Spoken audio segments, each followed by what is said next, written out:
Welcome to Live from Size Lounge, showcasing alumni of Iowa State University and Cyclones everywhere, making communities, Iowa, and the world a better place.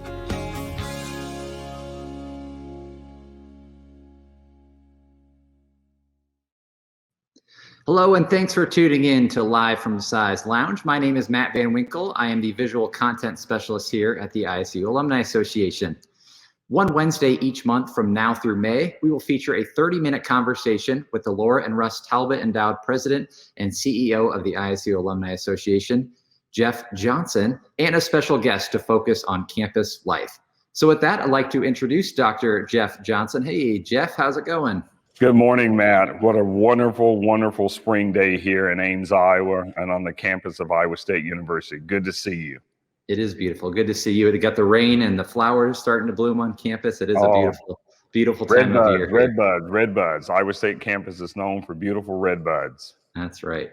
Well, Jeff, before we get to your interview, let's take a minute and talk about a fun new opportunity for our Alumni Association members and future members, which is the brand new ISUAA Traditions Tee. Jeff, really excited about this new program we're starting. Yeah, this is really very, very nice to see this finally get started. These are some fun tees. It's going to be a great opportunity for people to collect as well as wear these tees. And the great thing is that staff has worked with Reg there in Des Moines to really come with an opportunity for individuals to purchase these at a really, really good price. And then for anyone who joins the Alumni Association during the month of April, they will be able to purchase their first Tradition Tee at a $10 discount. That's right. They only pay $10 for their first tee if they join during the month of April. And then shirts are all scheduled to be shipped out by the end of May. And so again, a great, great program. Looking forward to seeing this be successful.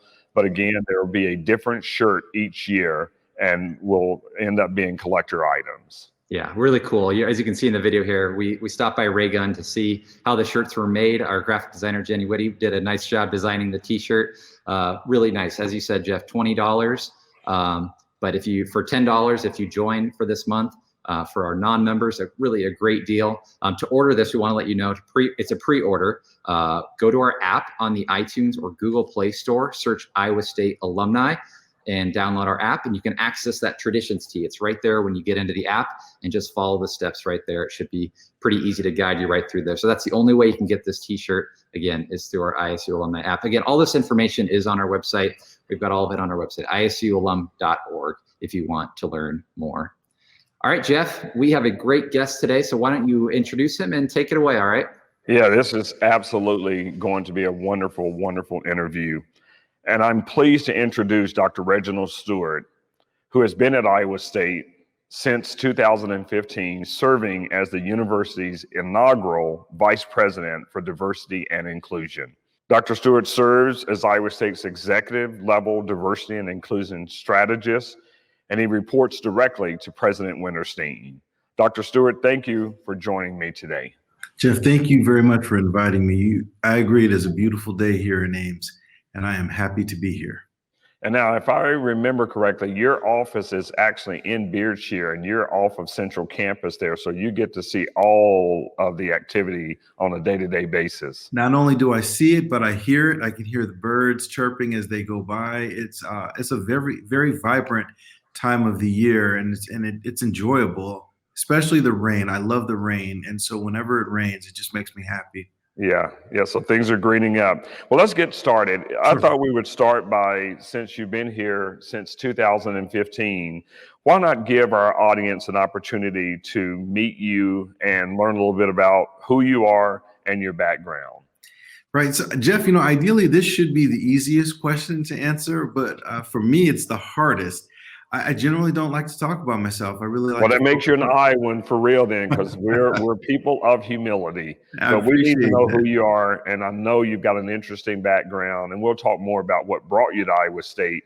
But who is Dr. Reg Chhen Stewart? Well, thank you. I'll give this a go. I think the most important thing I'd like for folks to know is that I am a husband and I'm a father. And being good at those roles is sort of the driving force. It's the reason why I get up every day and I do the work that I do. I want to make my family proud, and that's my focus.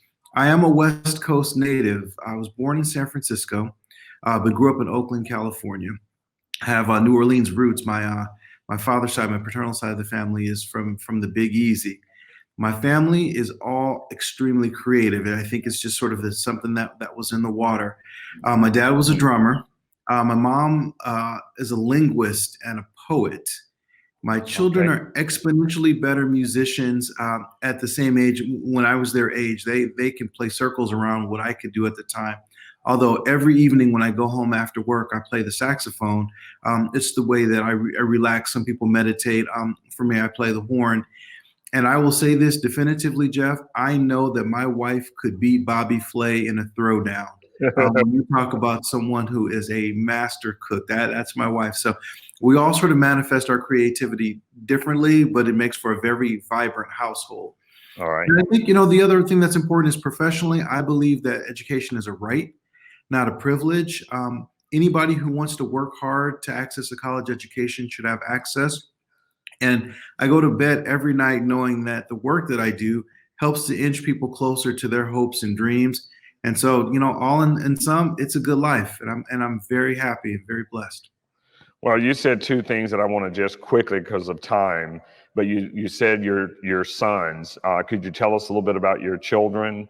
And Sure. then the other thing you said is access. And again, that makes it doubly important that we have someone like you at Iowa State, because that's the tenet, one of the main tenets of the land grant opportunity. Absolutely, positively. So I have my daughter is 15 years old. Her primary instrument is cello, and she doubles on tenor saxophone like her old man.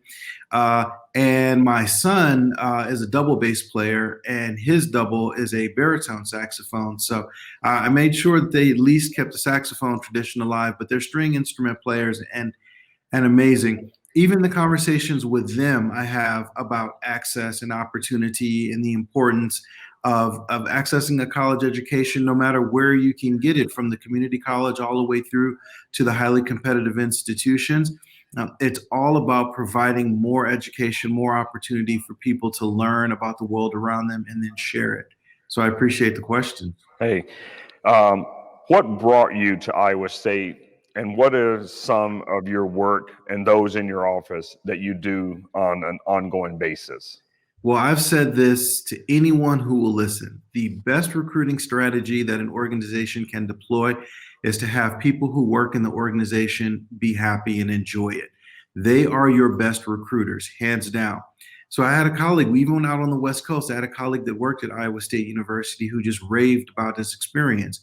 When this VP position was created, he contacted me and he said, he didn't ask me if I want to be nominated. He said, I'm nominating you. The important thing is he knew me, he knew Iowa State University. He felt that it would be a match, and he is absolutely spot on that it has been a great match. In a nutshell, the work that attracted me is that my office provides strategic leadership on diversity, equity, and inclusion to every single person in the Iowa State University enterprise who seeks it. We tend to not get too overly caught up in sort of the hottest book or the latest speaker, because the work that we do is long haul work. 5 years ago, maybe the prevailing language was something like social justice. You can see behind me. Today, it may be anti-racism. Even though the nomenclature changes, the work does not. And so my team is always about deploying the resources necessary to help people do the work. We oftentimes say that the job is to teach people to fish. When a campus says that diversity is everybody's responsibility, what's not taken into consideration is the thousands of people who don't necessarily know where to start. Yeah. And that's when they contact us. We essentially teach the teachers who teach. Big job, Yes, sir. but very important work. So since you first started at Iowa State, what have you seen shift or change in a positive manner on campus? And where is there room for Iowa State to actually lean in and grow? Jeff, to your very point earlier, we often say that the land grant mission is a diversity, equity, and inclusion mission. Hard stop. providing a low-cost, high-quality education so students can get the knowledge and skills to go back and help their community. That's a diversity, equity, and inclusion mission. And so, we don't actually decouple who we are, our component of the work, from the very core of Iowa State University. Glad to hear you say The number that. of offices that do this equity work is amazing. And as the senior diversity officer, I get to see much of the work in action. In the coming months, we're going to actually relaunch a website called Inclusion at Iowa State. So the viewers on this cast, as well as anyone else, will be able to start to see the scope of campus-wide efforts. And actually, to your point also, this is where we need to grow. You've got many cyclones doing this work, but we really need to do a better job of telling the story, highlighting their efforts, and punctuating the deep dive that they take in this work. And I'm just going to break here for a second and say Iowa State has this diversity, inclusion, and equity in its DNA. There is no secret, that we for years have told our George Washington Carver story. We've told our Jack Trice story. We've told our Carrie Chapman Cat story. Right. We've told the story of disability. Sure. We've told the story of our students who are in the gay and lesbian community. And there's just so many different ways that Iowa State has made a place for so many people to achieve their education, their work, and their employment. And so, again, I just appreciate that you're bringing light to that you can't decouple our land grant mission from the work that happens in this space.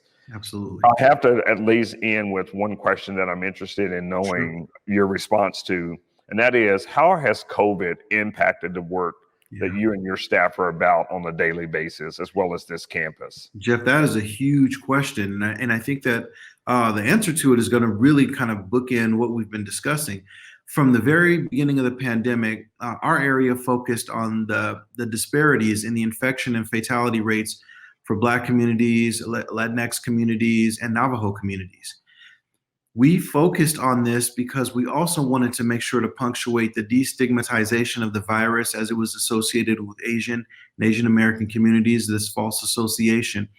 We added COVID-19 as a resource page to our main page so that we could curate all the stories about sort of the disparate impacts that the virus was taking. We wanted to make sure that as senior leaders were looking at these issues, we were never missing the fact that the virus is impacting communities differently. But it was during this lockdown that had the nation and everyone focused on their technology, looking at their screens. That's when we all saw the murder of George Floyd. And I would assert that if it was not for COVID, his death may have come and gone, just like so many who preceded him. So we have to look at COVID's impact on the racial reckoning that we experienced in the United States last summer and into today. From that point on, our workload in the VPDI and Office of Equal Opportunity absolutely just skyrocketed. The number of workshops, talks, presentations, trainings, consultations, the demand actually sort of outpaced what we were able to do, and we're still sprinting to address everyone who wants to figure out how to best have these conversations and move forward from what we've been experiencing. So through the dual tragedies of George Floyd's murder and COVID-19, our workload has accelerated.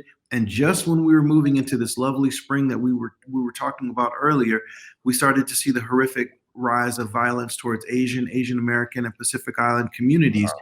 And so COVID-19 and the impact so the virus and the virus of racism have spread concurrently, and we have to continue this work. We can't stop because the work doesn't stop.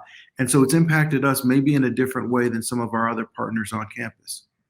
And so if I were to summarize what I'm hearing you say, is that what's happening in our country doesn't take Iowa State out of the picture. Those things are part of the culture here in terms of how they are part of the lived experience. And Iowa State is addressing those head on.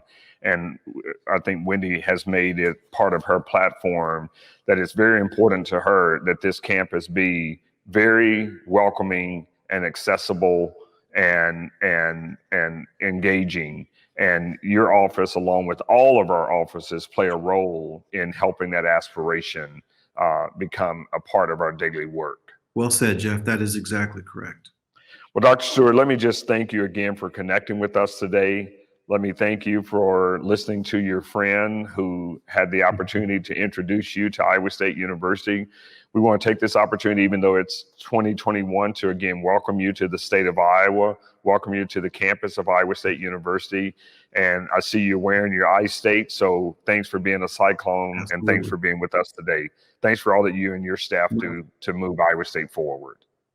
Much appreciated. Thank you very much for having me today. You bet. Thanks again.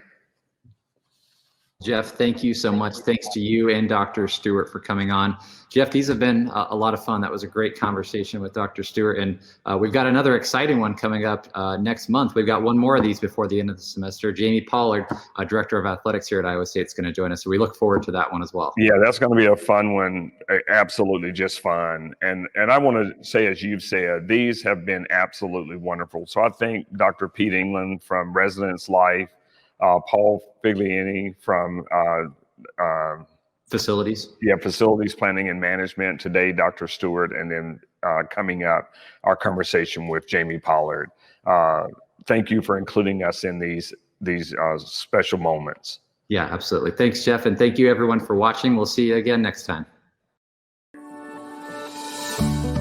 This series is made possible by members of the Alumni Association. If you are interested in staying connected to the university and receiving all the benefits and services of being a member, visit isualum.org.